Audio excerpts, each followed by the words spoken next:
Okay. I think most of the attendees are here, and we can begin the webinar.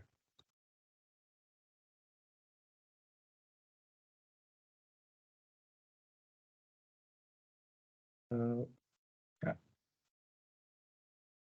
Greetings, everyone, and welcome to the first webinar of the four-part series focusing on network and traffic management.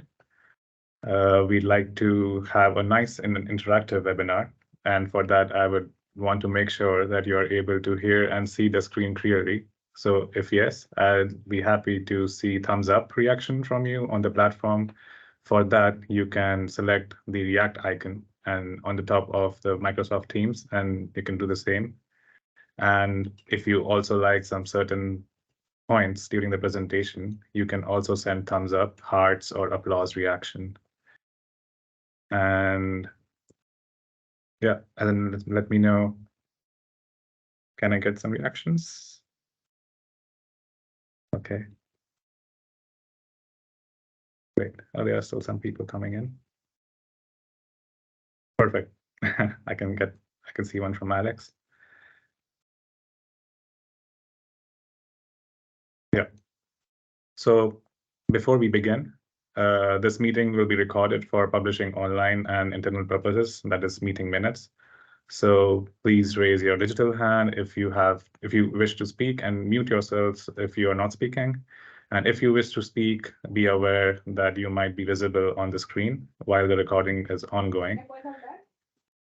And for the question and answer session, you can click on Q&A icon on the Microsoft Teams, and we will have your questions inserted over there so that the speakers can respond to your questions immediately. So to begin with, what is Tangent?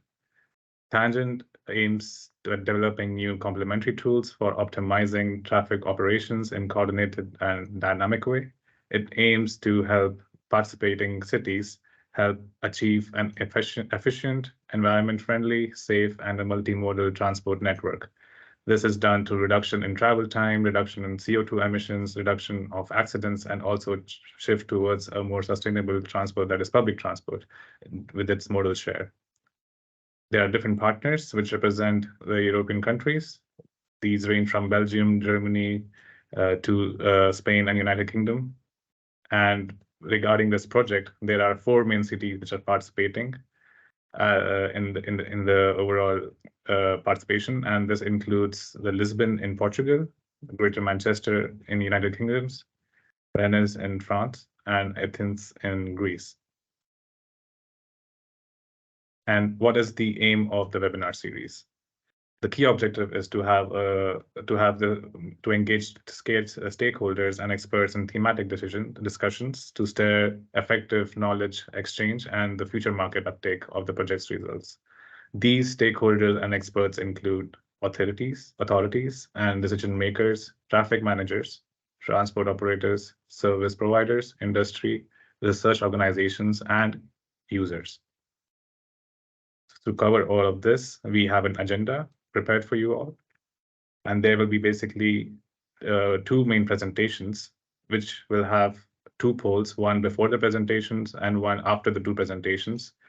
So this will include topics such as multimodal network management in urban areas, and also network and traffic management through transport for Greater Manchester perspective. And just to point it out, you as attendees have an opportunity to contribute to the project where you can have access to more information, including future webinar content and series, discussion forums on ongoing Tangent activities, and more. For this, there will be information shared just after the second poll, and you can also have access to those informations through the links which we will share after the second poll of the webinar in the agenda.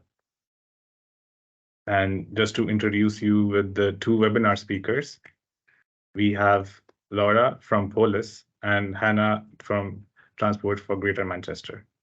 Laura works as the Traffic Efficiency Coordinator at Polis Network, coordinating activities related to ITS, digitalization, data and automation within the membership, and managing EU research projects in similar topics, such as did for TRAM and MOBI Data Lab. She's a civil engineer and has a master's in transportation systems. And for our second speaker, we have Hannah Thune, who is an ITS development manager at Transport for Greater Manchester.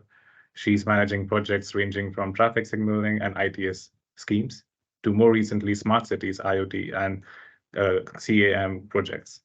She's currently working in highways operational teams to ensure that Transport for Greater Manchester are embracing technology, data, and new mobility solutions to improve multimodal customer journeys and network efficiency.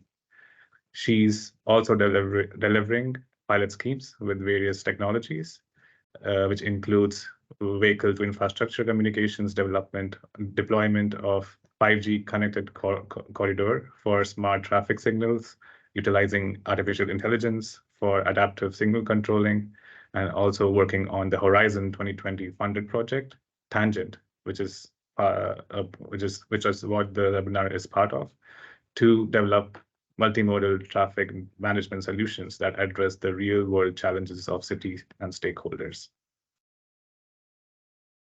Following this, now there will be a poll which I will share with all of you. And for that, let me just share my other screen. And if you can see the screen, there are some instructions which you can follow.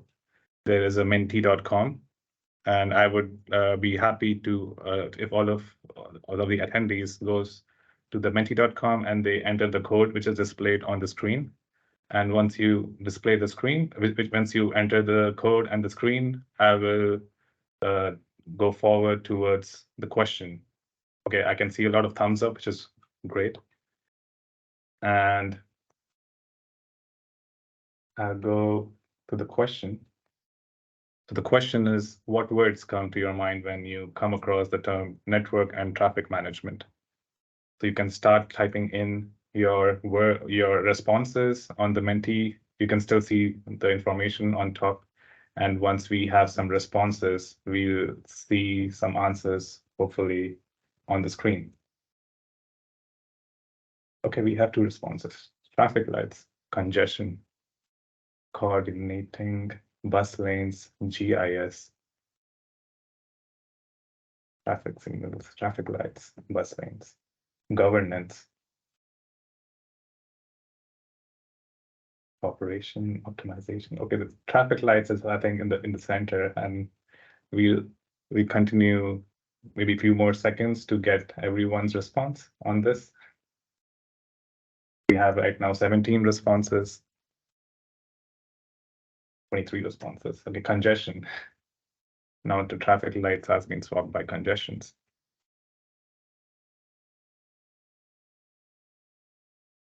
Okay. Okay. Okay, we have almost responses from all the participants of the webinar. And yeah, so congestion is the main word which comes in front, followed by optimization, traffic lights, traffic signals, governance, efficiency, coordination. There are also some words in different languages, matrice de flux, incident management, infrastructure network effects, control room, demand management, and traffic signal controls. That's great. We'll go through these word clouds again in the documentation, but thank you very much for your response. And with this, I would like to invite, sorry, we will start with the presentations. I would like to invite Laura. The mic is yours. Hello, can you hear me? Yeah, we can hear you. Okay. Just prepare my screens quickly.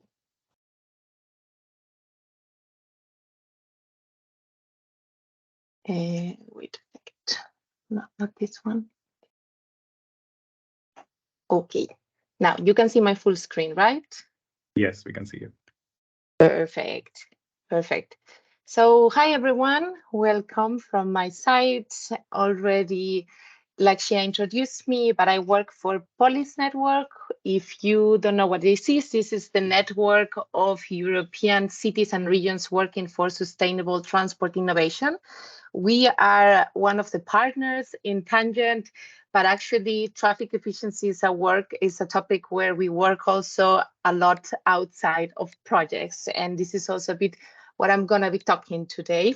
They asked me to try to give an intro to traffic management without making it too technical. This is a challenge, but it's a challenge that I experience in my everyday life when I try to explain to my friends and family what do we do. So I was happy to take on. So at Polis, as I said, we work in sustainable transport innovation. This involves many different topics, but today I am going to bring some of the work that we do in the mobility and traffic efficiency all the way to the right. That yellow, that's the working group or the topic that I help coordinate. And when we work with our members, we do peer-to-peer exchange, policy, research, innovation, and this is precisely a bit of everything that I'm going to bring here today. So to set the scene a little bit, the challenges that we see in urban transport, in cities, in our members are very common. First is the air quality. We know that cities and urbanized areas have poor or poorer quality than non-urbanized areas. We also know that there is a disproportionate amount of space dedicated to cars, which is causing congestion, but it's also facilitating a high number of accidents and fatalities in our road, with a big number of these victims being pedestrians, cyclists, two-wheelers, what it's called vulnerable road users. And consequently, the goals that the cities have are also similar around Europe. One's improve air quality, increase road safety, and decrease the number of cars, promote a modal shift towards active mobility and sustainable modes. And overall, these are also the higher objectives, ambitions that traffic management measures respond to. The objective is to manage traffic. In other words, to manage the flow of people and goods with strategies, with plans, with technology. But the issue is, mind you, that we have not always have maybe the same definition of what safe and efficient is. So traditional traffic management has an overemphasis on accommodating individual cars. So measures, technologies, plans are car-centric, and they neglect alternative and sustainable transport. They are also reactive, as it's focused on responding to issues after they occur, so alleviating congestion instead of preventing it. Traditional traffic management is also fragmented because it doesn't consider the different modes, and there can be a lack of coordination between the planning and the operation of these. And as a consequence, it's also unsafe because not all the modes have the priority, and this is particularly noticeable for what I said, the vulnerable users. As a consequence, it's also unequal because we are not, or the traditional traffic management doesn't put the same focus to different modes, and as a consequence, the impacts are bigger on those vulnerable users, which often, not always, but often represent also disadvantaged communities. So overall, we can say that traditional traffic management is just inefficient because the whole objective is to manage the flow of people and goods, but we see that congestion has not really decreased over years of this application, but actually increased. Air quality in many cases has gotten worse, so clearly it's not working. And if we don't want to see our cities looking like this picture, which is a bit cute, but just because of the colors, the essence, all the cars are wrong. If we want to live in cities that allow us to walk, that are dynamic, that includes different modes, public transport, but also bicycles and scooters, and obviously the car too, but distributed equally. So then we need to move into multimodal network management, which, as a difference with traditional traffic management, this one is holistic because the emphasis here is on integrating the different modes. It's also proactive because it tries to anticipate with measures rather than to prevent congestion, following strategies, following high-level objectives that are set during the urban planning. To be able to do all of this is also smart. It needs to implement the technology that would allow to anticipate, to monitor, etc.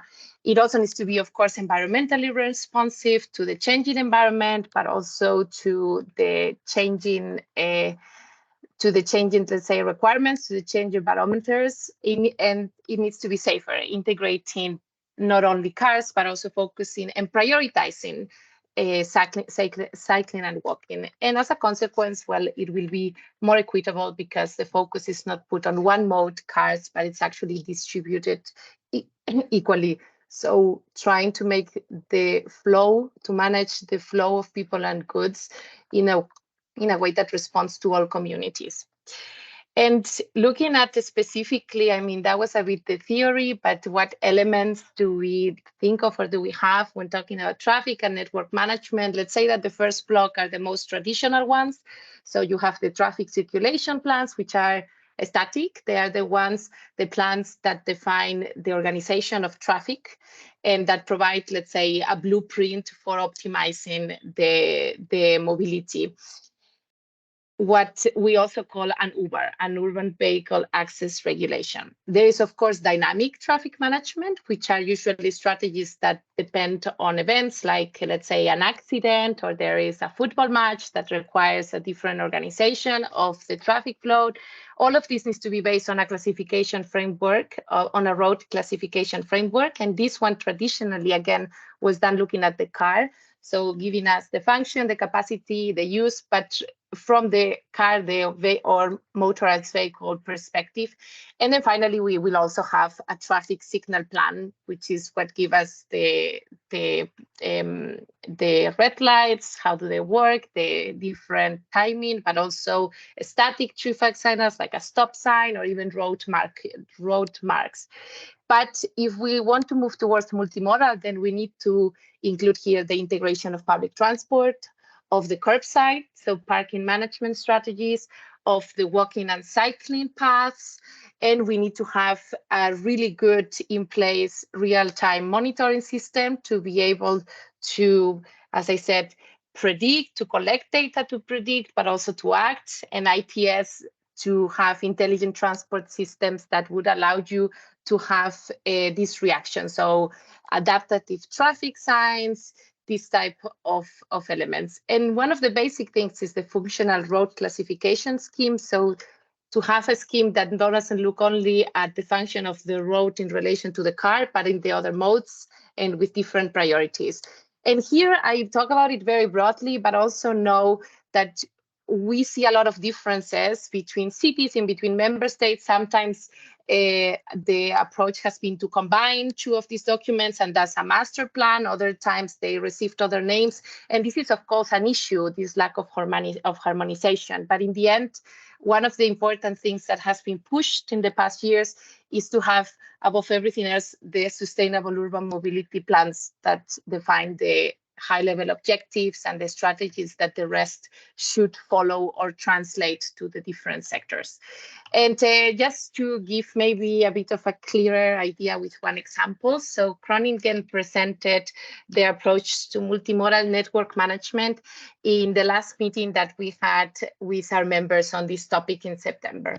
And they are one of the cities that is probably more advanced in regards to this. Later, we are going to hear also from the approach from Manchester with a bit more detail. Now it's just to let you know how these documents translated in a real life application. So Groningen is a city in the Netherlands, mid-sized city that it's wants to be at least livable, clean and healthy. And how the city does this is by choosing mobility that takes little space, is clean and healthy. So prioritizing public transport, walking and cycling. How they choose to do this is not by building new infrastructure, but by making a better use of the infrastructure that they already have. And so they have created a framework that would allow them to make this better use and to regulate the accessibility to the urban areas and the urban space. So there are these two documents that appear here. One is the multimodal network framework, and the other one is the traffic light policy plan. As you can see, very fresh from this year. So the multimodal network framework is a document where they did a mapping of the main locations, destinations in Groningen, and then they established the preferred routes to reach each destination in different modes, and they created functional profiles for the different roads. They also established a priority of the different modes to take into consider, and they created a frame of references with values, with KPIs. So now they don't only can, using this framework, evaluate the current situation, but they also have the measures and the KPIs to achieve it. And of course, the priority and the different functions that will allow them to manage this. And this is a bit more on the network level. If you go closer, zoom in to the intersection. So imagine just a regular intersection if your city, with the road, the sidewalk, maybe a bicycle lane if you're lucky, maybe a bus lane if you're luckier, and the red lights and the different signs. So this strategy, this document basically has an installation strategy for the traffic lights, a control, so a strategy that allows them to control how the lights are helping to achieve this policy set up in the framework. They have a design strategy based on the requirements and functionalities established by the framework, and they have a maintenance strategy that will help them ensure the monitoring and the maintenance, because that's very important and sometimes it's not looked at enough. So basically they have achieved a way, guidelines to manage the accessibility and the quality of life, because this is really, especially at the intersection level, is a direct impact. I mean, I was very recently in Italy in a city where I had to, the red light was in red for 120 seconds and I could see the number, and in green for 12 seconds. And this was a 4-lane road, so I had to hurry to cross. So imagine if you're an older person, the impact that you can have if you just try to balance this in a way that you prioritize the walking and the cycling and not the massive car traffic. So as I said, the network framework translates the ambitions from the sustainable urban mobility into the route and the network level. So looking at the main roads, and then the traffic light policy plan translates this into the intersection level. So I see lights here, but I still have 2 minutes in my counter, so I think I will be able to finish on time. No worries. Yes, I wanted to bring also, that was an example, a practical example, but I have to say that this is one city in one country that has a high focus on multimodality and on digitalization. So there is a lot of activity at the national level, like a functional road classification scheme that is done, as again, at the national level, but this is not the case in all member states, in all countries across Europe, where there is still a lot of this traditional car-centric traffic management and the basis for it. So it's an important issue for the EU, and this is something that they have demonstrated with a few regulations that happened in the past decade. One of them, the most important one, is the ITS Directive, the Intelligent Transport Systems Directive from 2010, that the aim was really to increase the deployment and the use of these services across the European Union, so across the technology, let's say, that enables the multimodal network management. And it was very recently reviewed to try to account for the new innovations like the autonomous vehicles or mobility as a service. And then after this, they created a series of delegated regulations to legislate on more specific issues within ITS. One of them, the most important for today, is the real-time traffic information, which aims to increase the provision of data, of good quality real-time traffic data, to enable all of these to enable the multimodal network management in a coordinated way. And this was also very recently reviewed to finally to include the urban areas, because before it was only the highways and the motorways. So it was just a quick introduction. I don't want to go too much into the policy, but of course this has great implications for the urban level, for the cities. Now there is more obligations on the public authorities to publish data when it's already available. So if they already have the digitized data on the road infrastructure, on the traffic signs, they should publish it. And with the new revision of the ITS now, there is also an obligation for the public authorities to create certain types. And there is, just to balance it and to mention, because now I'm really running out of time, there is also now obligations on the other side of the coin for the service providers, so the navigation apps, the maps, to integrate the information about regulations. So for instance, you as a citizen, if you travel from Barcelona to Brussels, you will get all the information about the limited zones, where you can go, the speeds, etc., so that you also don't run into any troubles when traveling across countries and in different cities. And then my very last slide, and then I finish. So this was there is also a lot of innovation happening in terms of the different elements, innovation with using artificial intelligence for the routing, for the analysis, both predictive, but also looking at historical and past to get new travel patterns, etc.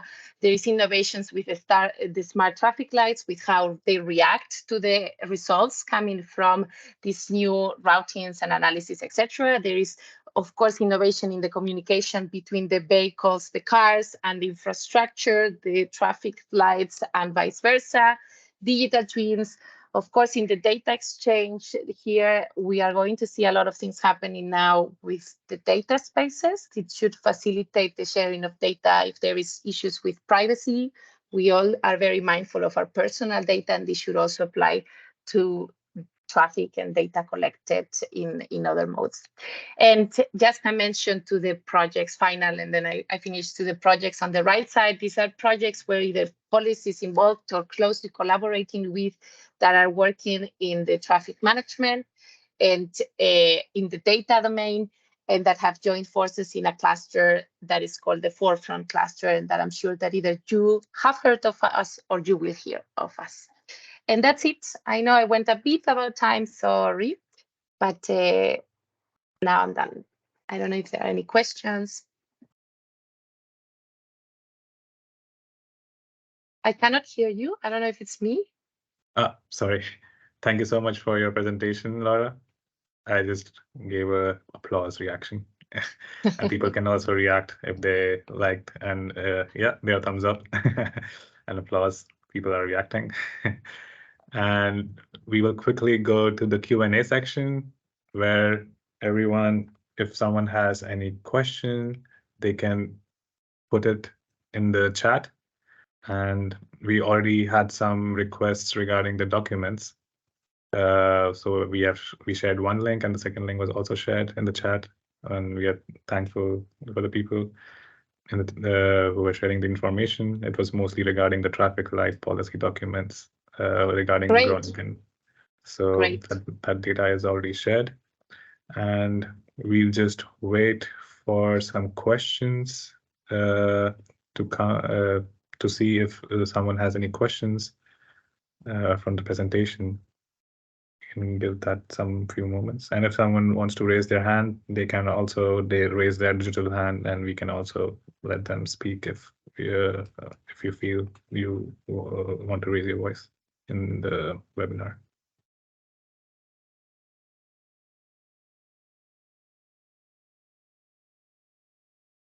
Okay, we'll just wait for a few more minutes.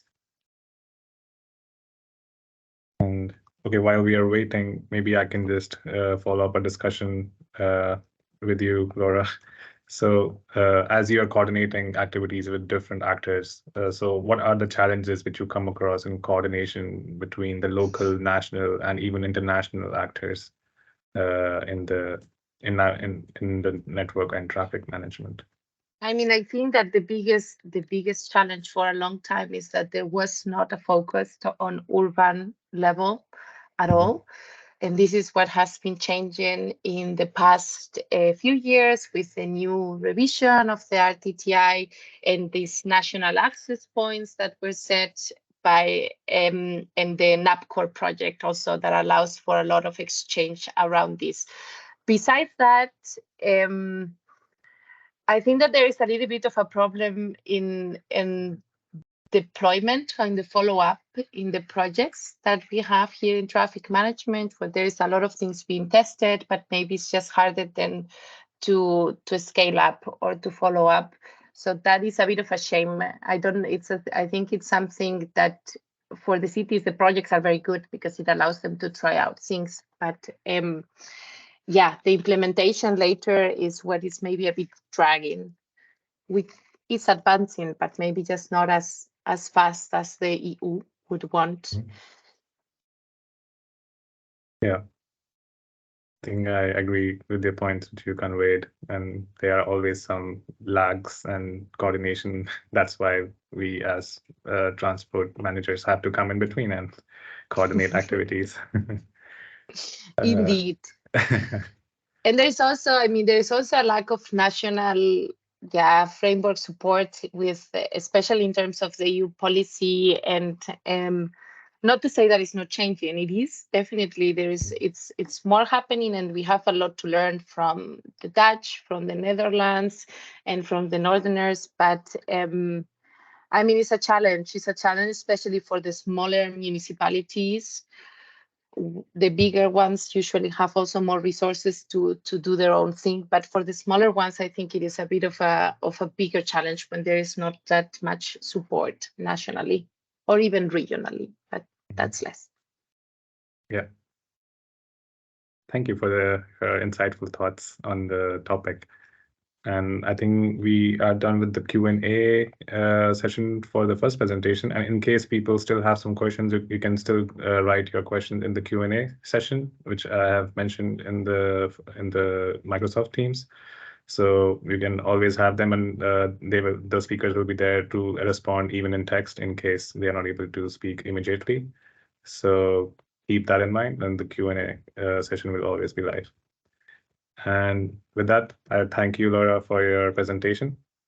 And I will switch to our second speaker, Hannah.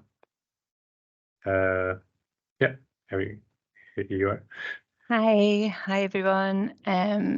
I'll just share my screen.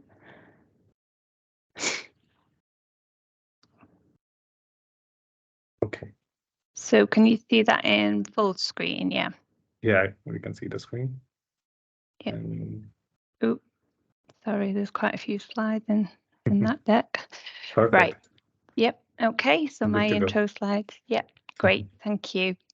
Yeah, thank you for my earlier introduction, but yeah, I'm Hannah Toon, and I'm going to talk about network and traffic management from a TFGM perspective. So we're a partner in the Tangent project, so I'm going to talk a little bit about our kind of strategic objectives and how that impacts our plans for network management, traffic management, and intelligent transport systems, but also touching on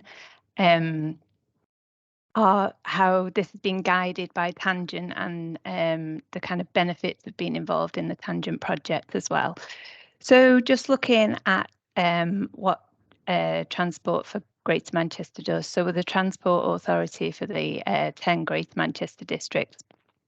So we manage all transport activity, so from managing the tram network to active travel, coordinating roadworks, and controlling our traffic signals. And that's what we're going to focus on today in terms of traffic management, intelligent transport systems, and how that can help us manage a multimodal transport network more efficiently. So we've got our 2040 transport strategy, and all our transport activities guided by that. So it sets out our ambitions and the delivery plans as well. So as Laura said in her presentation, there's some common policy goals for authorities and local transport authorities of net zero, road safety, so Vision Zero, and increasing sustainable modes. So we need to consider that when we're looking at how we plan and look at our network management. We've also got aspirations for a fully integrated transport network, which is the B network. So looking at seamless travel across our bus, tram, and active travel networks, looking at smart ticketing, and that's going to also bring rail in at a later date. So all considerations when we're looking at network planning. We've also got to consider the right mixed vision. So it was interesting actually that themes that came out in Laura's presentation were also multimodal and digitisation, which hopefully will come across in this presentation as well. So those themes are similar. So yeah, looking at all journeys across the Greater Manchester Transport Network, 50% of journeys to be made by more sustainable modes. So again, in terms of network planning, how can we help that? So looking at bus priority at signals, our integration platform, so our aspirations for an ITS platform, and that will provide us with better data, better integration and facilities to look at the ability to monitor and visualize performance of bus, performance across the whole transport network, but also delivery of projects like pedestrian scoot, which looks at optimizing signals and reducing waiting times for pedestrians. Also smart signals, utilizing AI and machine learning for a policy-led urban traffic control system. And just to take a little bit of a national approach, and the UK Department for Transport and how they're encouraging us to make better use of data and technology and take that digital approach. They've got a number of work streams looking at, one of those is the Manual for Smart Streets. So this is guidance on how to deliver technology solutions for things like traffic management, smart parking, smart ticketing, and other things like air quality, deployment of air quality sensors. And also the digital local roads, which is how we take a digital approach, making better use of data, technology and connectivity when we're managing our highway network. So just to touch on Tangent, so we are a partner in the Tangent project, and the case study for Tangent is looking at optimising flows, transport flows across Greater Manchester, and how we improve network efficiency for all modes and improve connectivity between urban and rural regions. So we based this case study around our transport vision, so those kind of policy goals for improving emissions, reducing congestion, and improving that connectivity between modes. And TFGM operations and Tangent. So yeah, our aims are to manage congestion, that multimodal piece again, so how we integrate the different modes of transport, so we're managing the network as a whole and encouraging that modal shift, that integration of traffic management systems, so we can look at the network status as a whole, also looking at the future mobility and how that is going to help shape our transport systems in the future. Part of the process of building that case study for Tangent was engaging with stakeholders. That helped us shape that case study within Tangent, but it's also been really useful for our own business as usual activity in terms of network management, the control centre operations, and also shaping what we need to do in the future in terms of our network management systems.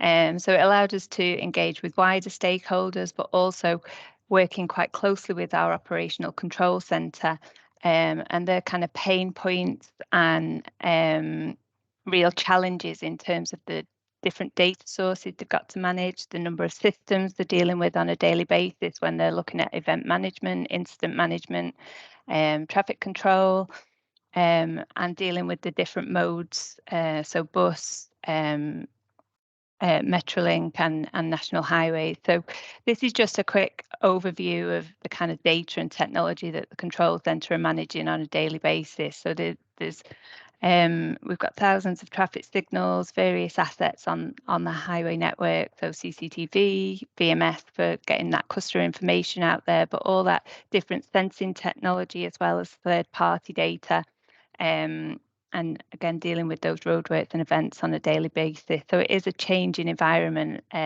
every day, and the tools that the control centre are kind of saying that they need is to bring all those systems and data together in a single network view, looking at to have data and intervention tools in one place, looking at automation of processes and decision support tools, and systems to help them with incident management.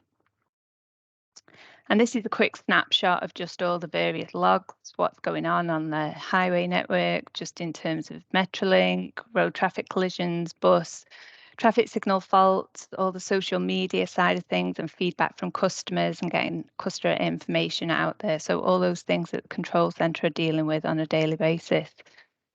So this is just bringing all of that together and looking at how we can help with the delivery of the B network and that business as usual operations for the control centre, and bringing it back to the importance of data and technology, and how this digital approach can help us with our policy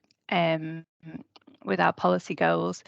There's changing demands on the transport network. We've got new modes, we've got different models of data provision. So looking at whether we change from asset-based information to a more data as a service model and floating vehicle data.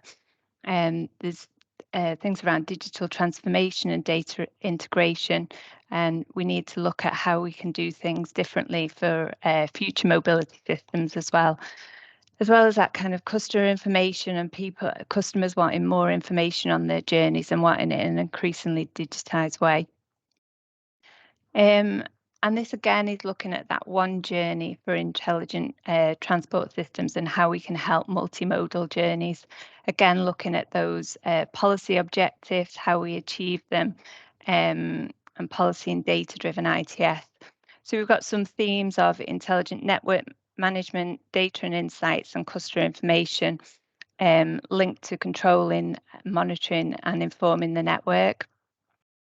And all those tools then that this is what we want to deliver through our ITS platform and our network management capabilities. So looking at incident management, that single view of the network, enhancing the work we've done around smart traffic control, and automating and decision support, so providing those tools to the control centre. Then looking at it in terms of data for operations, so data-driven insights, and then looking further into the future for digital twins and prediction capabilities, and then bringing that back to how we provide that information to customers, whether that's changing digital channels and real-time data for better informed journeys. And this is our current kind of work program. You might not be able to see the diagram very well, but I will elaborate on that on the next slide. But that's basically looking at all the applications that we have across our transport network and the data coming into the system and the data going out, so we can provide customer information. So we're looking at refreshing and upgrading our current ITS system and assets, looking at how we can provide better network management across Greater Manchester, with the data and systems that we need to do that. And again, looking at that in terms of a multimodal network management. So just to kind of bring that back to that, our aspirations for an ITS platform and bringing all these different data sources and traffic management systems together. So we've got our applications there in terms of traffic signal systems, our sensing technology, data sources, the third-party data sources, utilising bus open data, and then the tools to help manage those interventions, so CCTV and variable message signs. And all of that data will integrate into our urban traffic management control system. And then we're looking further into the future, so how we can move on to that and digitize further with additional data sources that will come online as the B network develops. So AVL data and data from ticketing, and open data, and then journey planner data, and bringing that all together so we've got that one network data view and can manage the whole network. And that will provide us with those tools for strategic multimodal interventions. So automating those processes with signal strategies, automating messaging out to customers, and then outcomes for improved efficiency and coordination of the highway network. So those bringing that again back to multimodal approach, looking at bus priority and active travel priority, and improved journey time reliability for bus. So this is my last slide. So yeah, it's just a little bit of a roadmap for our intelligent transport systems, looking at where we are now in terms of ITS development and our current capabilities. So where we've got to over a number of years in terms of our data collection, our adaptive signal control, assets out on the highway, and where we want to go to in the shorter term, so the deployment of the UTMC system to give us all those enhanced capabilities for managing the network and providing customer info, but also not too far in the future, but that aspiration for the digital twin, considering future mobility and predictive capability. And this approach to this will all help strengthen our approach to digitisation and improving our network efficiency. So that's it from me. Thank you. Thank you so much, Hannah. That was a wonderful presentation. And now you would, oh, there are many people are applauding. And we have, now we will shift to the Q&A session if people have some questions. Okay, so there is one question. Impressive presentation for the non-experts like me. This is from Pedro Gomez.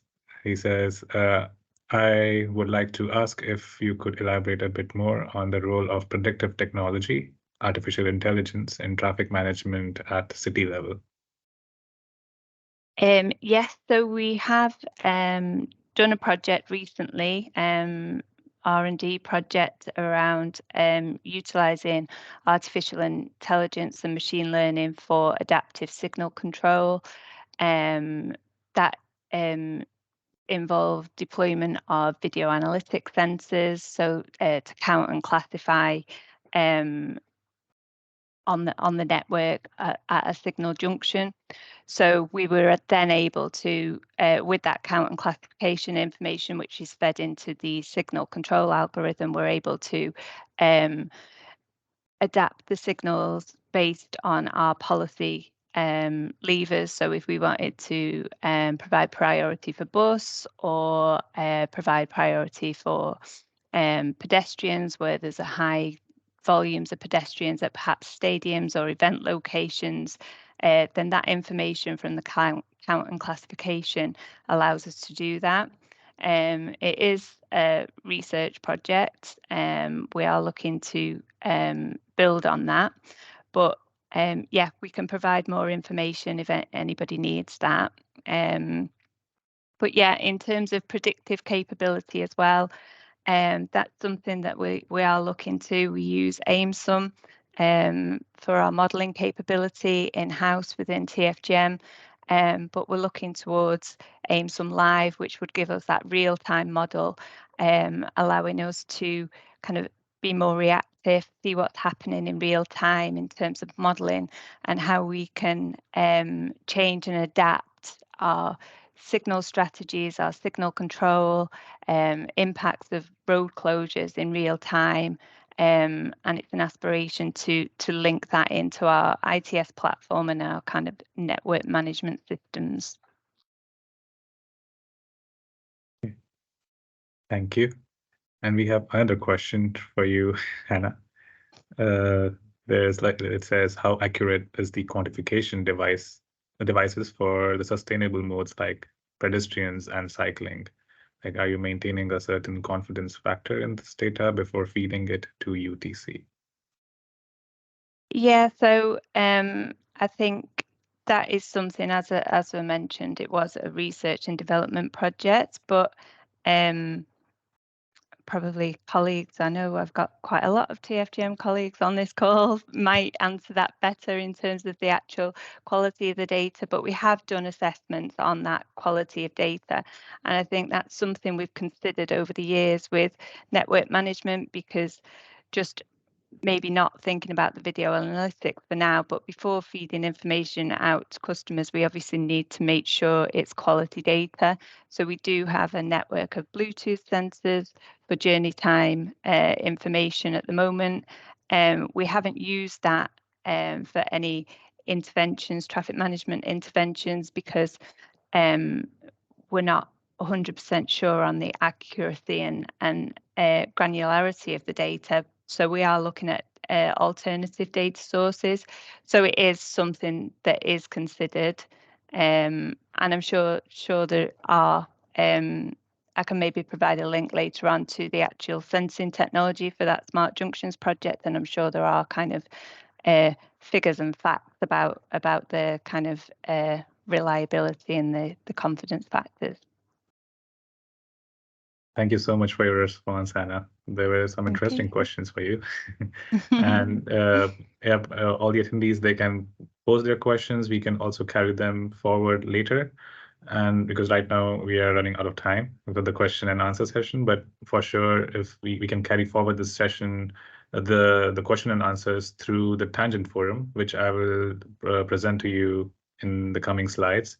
But at the same time, I would like to thank Hannah for your presentation and your time, and also for answering the questions. It was a wonderful presentation towards the network and traffic management. Thank you so much. Thank you. And with that, I would like to share my screen, and I would also like to share the opportunity where you as attendees in the webinar can participate in the Tangent project. And that is, first, I will share the future upcoming webinar in the series. The two next webinars will focus on technical aspects of the Tangent project, while the last webinar will give an in-depth overview of the tool developed within the Tangent project through case studies implementation in the 4 cities of Rennes, Lisbon, Manchester, and Athens. And this was the first webinar in the series, and the tentative dates for the future webinar in the series are in January, February, and June. What's also more important for you right now is to get through the second poll. And for that, I will again share my Mentimeter screen. I think you can see the prompt for the second poll. And the question is, what are the topics you would like to see covered in our next Tangent webinar series? So the response is on, and you can give in your word cloud, your words or immediate words which comes to your mind, which can come up in the next series of the webinar in January, February, and June. And okay, we have data spaces evaluation. And these will also guide us in the discussion forum, which I will again discuss with you in the next slide, where how you can participate and gain more information regarding the Tangent project. Okay, we have integrated planning, data quality, place-making bus interventions for different scenarios, challenges encountered, and how have they been overcome. Challenges. Yeah, I think with the coming case studies in the future webinar, we will address challenges. Can be one of the topics which can come up, also regarding data acquisition and collection tools, optimization tools. That's another important topic. We will keep this live for maybe 30 seconds more so we can have what's next. These are some really good topics to ponder upon for the future webinar series. And we will keep that in note so that we can continue the discussion in the discussion forum. For that, I will share the links soon. But let me show you the what is Tangent Forum, where how you can participate in the future activities. So Tangent Forum, it aims to coordinate engagement and consultation of external stakeholders and experts. And as members of Tangent Forum, which takes place on an interactive platform, which is Mobility Academy, here the project's progress can be taken into consideration, the news and the recording of events, which includes even this webinar. So you can have the information regarding the webinars and even the overall content on the Tangent Forum on the Mobility Academy. We will share the website, and also let me just share the information and how you can reach regarding the same to me. I'll just put it in the chat. So just here. So if you want to participate in the Tangent Forum through Mobility Academy, you can just write me an email, and I will then let you in the process of how you can be registered as members of Tangent Forum. And yeah, so it will give you access to webinar content, limited access to the discussion forum, and information about case studies. What it includes is the ongoing is the discussion forum, which is live right now on the Mobility Academy, and it takes into consideration the first topic of discussion, which is the Smart Infrastructure Classification Index. Regarding this, you can once you are registered in the Tangent Forum, you can give feedbacks, and we can also have discussions regarding the first webinar topics, which came up as suggestions for the future topics, and also the theme of the webinar. So we can always have this active discussion on the discussion forum on Mobility Academy, which is a Tangent Forum. And you can see here, there is the first discussion topic, and there is some content with graphic inputs, and you can always give your feedback on it. And it's completely free, so you don't need to pay anything. So it's the normal version. You can always just register, and then we can give you more information regarding the same. And that was it for today's webinar, and I see we just ended right on time, which is 1 hour mark at 3 o'clock at CET. And we thank you everyone for your presence. And if you liked it, you can react, thumbs up, or give hearts, or you can always contact me on my email in case you need any further information regarding the future webinar series. But at the same time, also you can contact me if you want to participate in the Tangent Forum through the Mobility Academy platform, so that we can engage in more future discussions. With that, I would like to thank all the attendees for all your questions which you asked. And if you need more information, we have shared the links on the chat. And once we share the webinar online, we will share it first in the Tangent Forum, which is on the Mobility Academy. So you can, if you're a member there already, you will have the information as soon as possible. And with that, I would end the first webinar, and we look forward to everyone's participation in the future webinar series. So keep looking at this space at Tangent. Thank you very much, and have a lovely morning, afternoon, or evening, depending upon wherever you are. Thank you.